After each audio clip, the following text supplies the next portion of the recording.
ಭಾಳ ಜನ ಮಧ್ಯಮ ವರ್ಗ ಅವರಿಗೆ ಆದಾಯದಲ್ಲಿ ವಿಮುಕ್ತಿ ಮಾಡಿದ್ರಿ. 12.75 ಲಕ್ಷದವ್ರಿಗೆ ತೆರಿಗೆ ಮುಕ್ತಿ ಮಾಡಿದ್ರಿ. ಅದು ಎಷ್ಟು ಮಟ್ಟಿಗೆ ಲಾಭ ಆಗಿದೆ ಅವ್ರಿಗೆ ಅವ್ರು ಹೇಳಬೇಕು.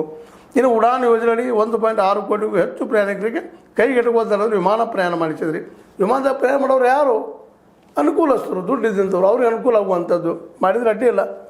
MBBS ಸೀಟುಗಳ ಸಂಖ್ಯೆ ಶೇಕಡ 150ರಷ್ಟು ಹೆಚ್ಚಳ, ಪ್ರಸ್ತುತ ಸುಮಾರು 1.3 ಲಕ್ಷಕ್ಕೆ ಏರಿಕೆ. ಹೆಚ್ಚು ಮಾಡಿದ್ರಿ, ಅಡ್ಡಿ ಇಲ್ಲ. ಆದ್ರೆ ಈ ಹೆಚ್ಚು ಮಾಡಿದ್ದರಿಂದ ಇದು ಎಲ್ಲ ಮಕ್ಕಳಿಗೆ ಸಿಗುವಂಗೆ ಆಯ್ತಾ MBBS ಸೀಟ್ಗಳು ಅನ್ನುವಂಥದ್ದು.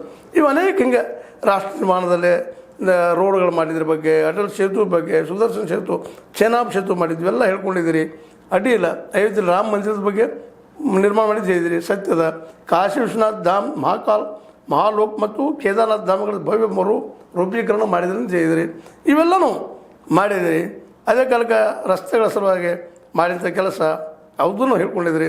ಭಯೋತ್ಪಾದನೆ ಕಟ್ಟುನಿಟ್ಟಿನಿಂದ ಕ್ರಮ ತೆಗೆದುಕೊಂಡ ನಕ್ಸಲ್ ಮುಕ್ತ ಭಾರತ ಮಾಡಿದ್ದೀರಿ, ಅದನ್ನು ಒಪ್ಕೊಳ್ಳೋಣ.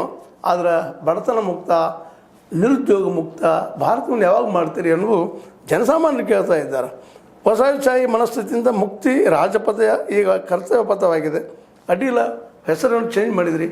ಆದರೆ ಇವತ್ತಿಗೂ ಸಹಿತ ಈ ಬಡತನ ಕಾರಣದಿಂದ ಇನ್ನೂ ಶಿಕ್ಷಣ ಎಲ್ಲರೂ ಸಿಗಲಾರದ ಕಾರಣದಿಂದಾಗಿ ಇನ್ನೂ ಜನ ಅನೇಕರು ಈ ಒಂದು ಗುಲಾಮಗಿರಿಯಲ್ಲೇ ಬದುಕ್ತಾ ಇರೋದನ್ನು ನಾವು ನೋಡ್ತಾ ಇದ್ದೀವಿ. ಅಂದರೆ ಇದರರ್ಥ ನೀವು ಹೇಳ್ಕೊಂಡಂಥ ಈ 12 ವರ್ಷದ ಸಾಧನೆ ಇದರಲ್ಲಿ ನಿಜವಾಗಿಯೂ ಒಂದಿಷ್ಟು ರೋಡ್ ಮಾಡಿದ್ದನ್ನು ಮಾತಾಡಿರ್ಬೋದು, ಮತ್ತೇನು ಮಾಡಿರ್ಬೋದು. ಆದ್ರೆ ಇಲ್ಲೆಲ್ಲೂ ಒಂದು ಹೊಸ ಡ್ಯಾಮ್ ಕಟ್ಟಿದ್ದೀವಿ. ಆ ಡ್ಯಾಮ್ನಿಂದ ಇಷ್ಟು ಜನಕ್ಕೆ ಅನುಕೂಲ ಆಯಿತು.